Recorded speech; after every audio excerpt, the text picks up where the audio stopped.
So, in my previous video, I showed how I bleached one of my closures. When I bleached it, I didn't seal the knots. So I'll just explain why you have to seal the knots or what sealing the knots is. Basically, when you bleach any sort of hair, it gets brittle because you strip certain layers that are required for the hair to be strong. So the hair gets brittle and you condition it to like make it stronger. But then with lace wigs, closures and all sorts, you also need something to seal the hair onto the lace. So it just gives it that extra hold. So it won't fall out if you scratch it, or it's not likely to shed. So I was supposed to seal my closure, but I couldn't be bothered. I was like, what's the point? It doesn't really matter, you know, I'll be fine. It's only a few weeks. Hey, come 6 weeks time, you know when your hair's really itching, I was just scratching. My wig was just itching. I was scratching away. Next thing, I put my fingers through my hair, and I look, and I see like 4, 5, 6 strands of hair. I was like, oh my gosh, what am I gonna do? But then I was like, you know, maybe I overreacted. Maybe it was just that one time.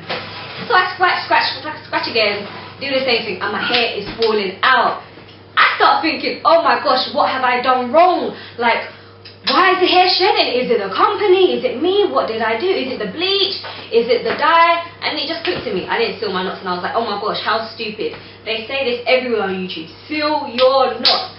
Seal your knots. So I'm telling you, seal your knots, or your hair will fall out. So I went down to Superdrug, which is just like a health and beauty store in my shopping centre. I went to get this. It's by Schwarzkopf and it's called Got2Be Freeze Blasting Spray. I'll show pictures at the end or at the beginning, either or. So this is basically what the punks use. So you know those people, those guys who have like multicolored hair, or it's not even multicolored, just black, but it's just standing on end. And it's like the Statue of Liberty. The hair doesn't move, it's not swayed by the wind, by the rain, by nothing. It just stands there, it's just stiff. Like you can make sculptures out of it. Yeah, this is like what they use for it. So this is really, it has a good hold basically. So I took off my closure at the time, not fully but just partially. You're usually supposed to do this before you install the hair. And I sprayed this on the underside, so not where the hair was, but on the net. And I left it to dry for 5 minutes. I did this like 6 times, so I did quite a few coats just to make sure the hair was, you know, solid and it stayed there.